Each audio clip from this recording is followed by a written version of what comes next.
study, and play come together on a Windows 11 PC. And for a limited time, college students get the best of both worlds. Get the Unreal College Deal. Everything you need to study and play with select Windows 11 PCs. Eligible students get a year of Microsoft 365 Premium and a year of Xbox Game Pass Ultimate with a custom color Xbox wireless controller. Learn more at windows.com/student offer. While supplies last. Ends June 30th. Terms at aka.ms/collegepc. Membership means more with American Express Business Gold. Earn 4 times membership rewards points in your top 2 eligible spending categories every month, including eligible U.S. advertising purchases and select media, and U.S. purchases at restaurants, including takeout and delivery. What are you waiting for? Get the card that flexes with your spending every month. Terms and points cap apply. Learn more at americanexpress.com/business-gold. Amex Business Gold Card. Built for business by American Express.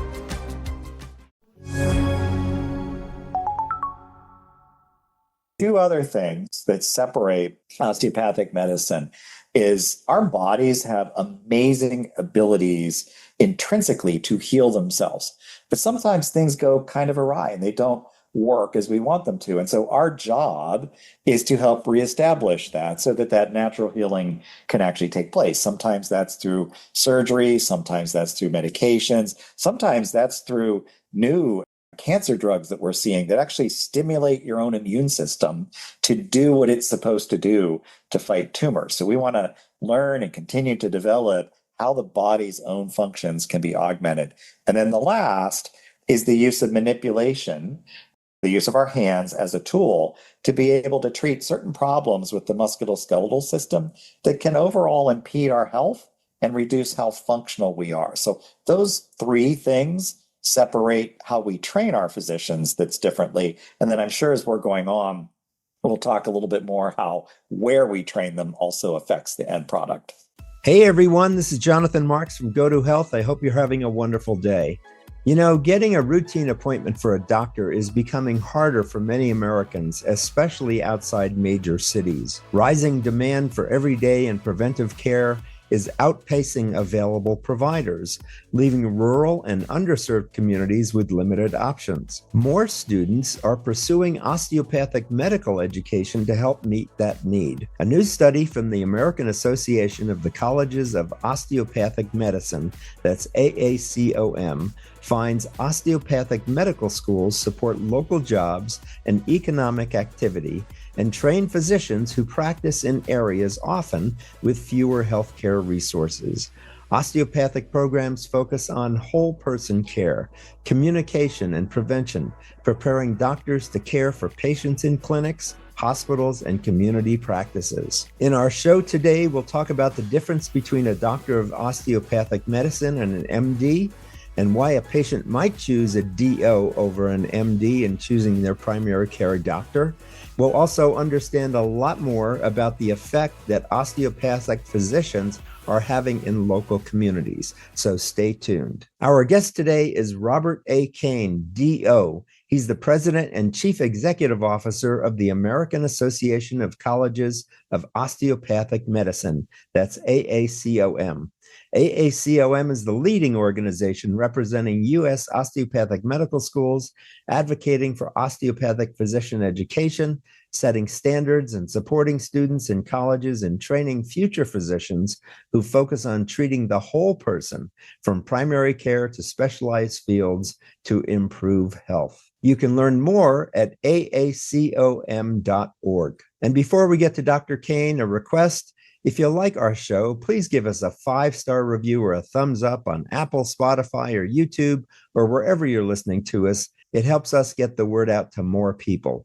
Thanks so much in advance. So welcome to the show, Dr. Robert Kane. How are you today? I'm doing well. Thank you for having me. Good. We're glad you're here.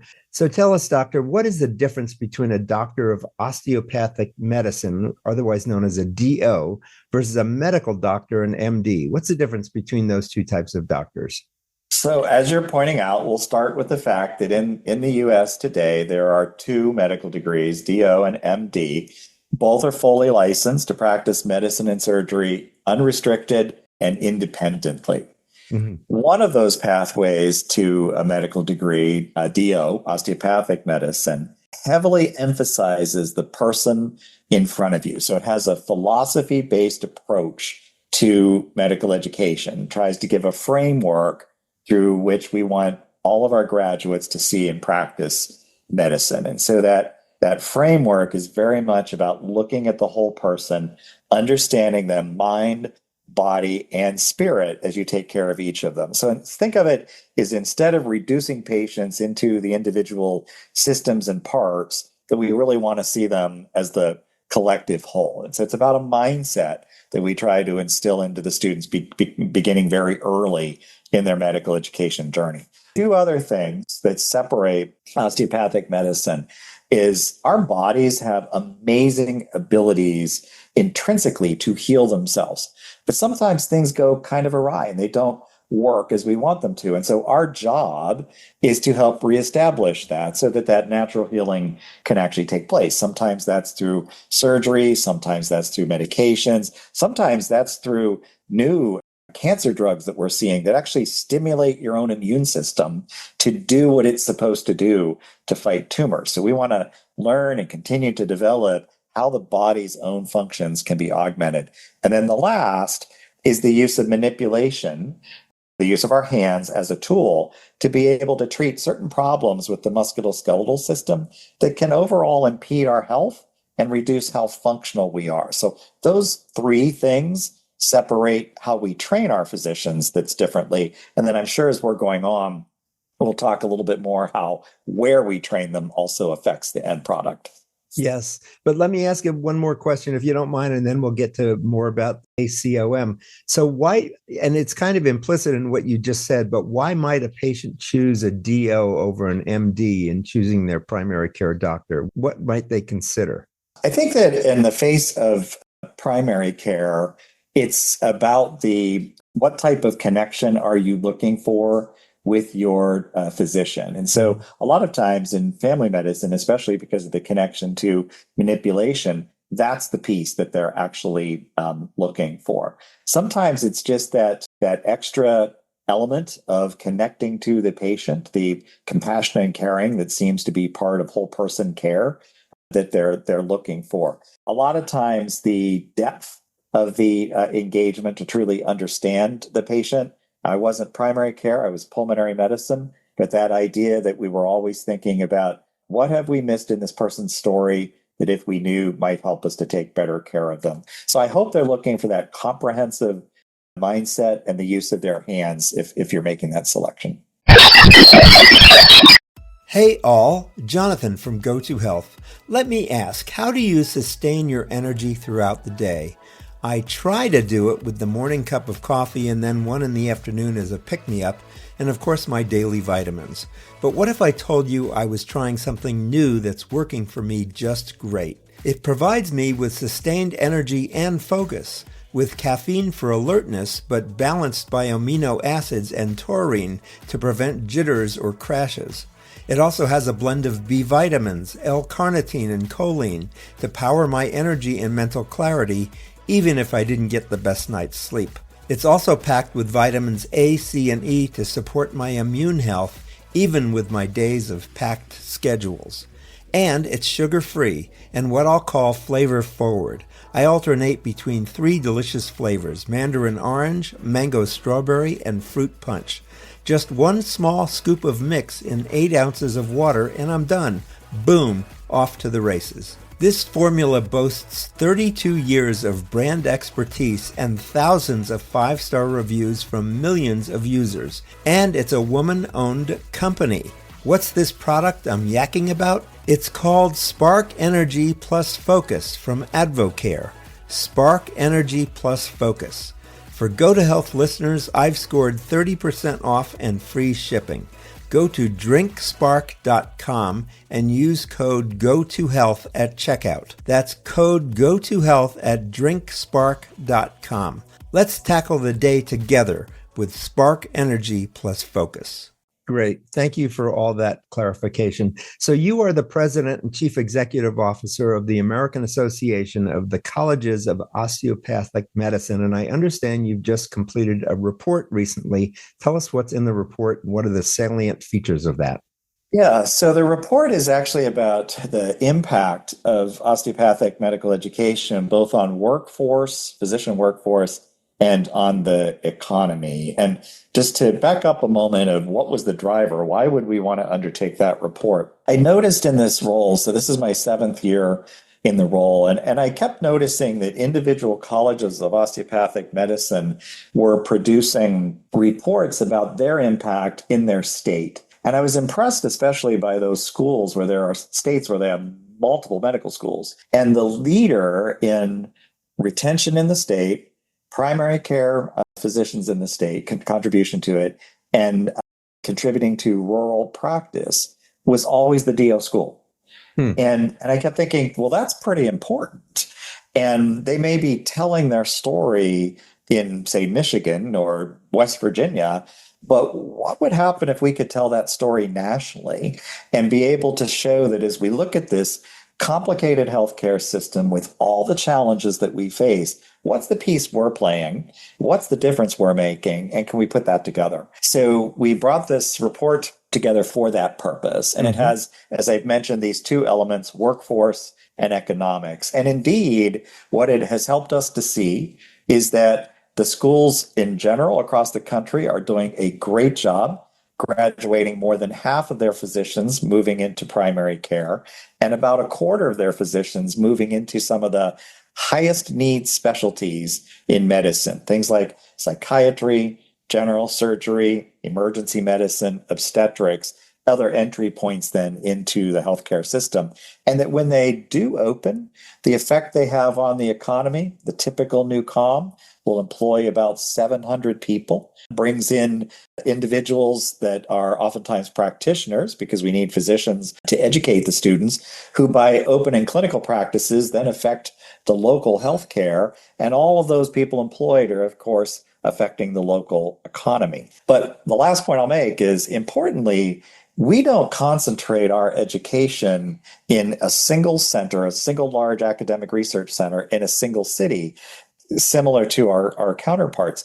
We use a distributed model that just casts the net very wide so that these students in their 3rd and 4th years are out in communities across America and contributing to the impact there. And so that combination, we were very pleased to see the results that support that our graduates are indeed making a difference in rural and underserved areas and entering the right fields of medicine. Thank you for that. Congratulations, by the way. That's quite an accomplishment that you've just described. Can you tell us why are more students choosing to become DOs today? So I do think if we look at what's happening in the world around us, there's definitely an increasing demand from the end user in the healthcare system for more focus on prevention, more focus on proactive health management, more focus on see me as a patient, right? We hear that cry from so many different sources and reports that are out there. And we're at least trying to make that something that we lead with, right? I think the idea that we try to lead and teach with compassionate caring in mind sets the stage. And if you're a student saying, well, that's attractive to me, I want that. The other thing is our graduates, I'm going to classify as, and again, they can enter any field. They can become research scientists. They can become, as we know, one of our DO graduates is chief medical officer of NASA, right? Anything is possible out there. But in general, our graduates are going to go become physician servants and take care of people across America. And so they see a path to that looks appealing to me. And oh, by the way, I learned a philosophy of practice and how to use my hands. What a great deal. But the last thing affecting their choice, when we were a smaller profession and just prior to 2000, there were only 19 campuses offering the DO degree in the US. Today, there are 73. Simple visibility causes students to be able to say, well, I have a choice. And boy, a DO school opened up 20 miles from where I live. Maybe I should consider that as my pathway to practice. So I think availability, visibility, alignment to their interests, they're all playing a role. And indeed, we have, significant increases in applications over the past 2 years. Let me ask a question. You mentioned this twice about DOs supporting access in rural and underserved communities. Can you say more about that? Yeah, The thing that I think causes our tie so that people can realize it's very real. It's not reactive. It's not something made up any more than the whole person care approach. They've both been with us since the very beginning. Our first school opened in rural Missouri, northern Missouri in Kirksville, right? Even today, hard to get to. It's 3 hours away from every major city, but it's the epicenter of who we are. And those roots in rural America, I think, have simply grown and continued with us. And so we still have a very, very strong commitment to that particular space and the healthcare needs of people who live in rural America. That's so important because I know with the federal cutbacks in funding, rural communities are really being severely affected, aren't they? But that looks like that's going to be the case. And so continuing to have the right commitment and to make the right ties, like our goal and the reason, this, again, parts of this report, a combination of the medical school, the local institution, and the community working together, we think we can make a bigger difference and bigger impact in that space than maybe historical, where rural care and care in smaller communities been an afterthought. Importantly, though, 80% of healthcare in the U.S. happens outside of the large academic health centers, only 20% inside of them. And we think it's time that a lot more attention is spent on that part of the healthcare system. Good for you. So let me just ask a final question. What should students know if they're considering osteopathic medical school? Is there anything special you'd like to get out to them? Well, I think that the idea of being part of a growing profession, right, a vibrant profession that really is looking at how do I change the healthcare system as an individual? How do we change it as part of a system? And that wants to have that focus on prevention and proactive care. This is the pathway for you, and it can lead to an exciting career. Good. Any other questions I should have asked that I didn't, or is there a final message you'd like to leave with people today, Doctor? Well, I'll just remind everyone that if you are looking for additional information, whether you're a student wanting to know about the application service or the pathway to medical school, AACOM.org is our website. There's also a wealth of information otherwise there about osteopathic medical education and osteopathic medicine. But hopefully we shared a few points that may say that we're trying to do our best with every new school and every new graduating class to make a difference in the U.S. healthcare system. Robert, I learned a lot today. I want to thank you for coming on the show. Thank you so much. Thanks for having me. We've been talking with Robert A. Kane, DO. He's the president and chief executive officer of the American Association of Colleges of Osteopathic Medicine. That's AACOM. AACOM is the leading organization representing U.S. osteopathic medical schools, advocating for osteopathic physician education, setting standards, and supporting students in colleges and training future physicians who focus on treating the whole person, from primary care to specialized fields, to improve health. You can learn more at aacom.org. Thanks again for being with us today, Dr. Kane. Thank you. Have a great day. You too. Thanks, everybody, for listening. We really appreciate your being here. This has been Jonathan Marks with GoToHealth, and as we say at the end of every show, go to health. God bless. We'll see you again next time. Thank you for tuning in today to Go to Health. You are one of almost 10,000 people per day who enjoy the evidence-based health information offered by our guest health experts. You can watch us on our website and YouTube and listen to us on 8 podcast networks. Be sure to join Jonathan Marks in our upcoming shows each week. If you like our show, please share this episode with your friends and colleagues. You can subscribe to the show, join our email list, send us feedback, browse through the online store, and view our library of over 150 shows at GoToHealthMedia.com. See you next time, and remember to elevate your life with Go to Health.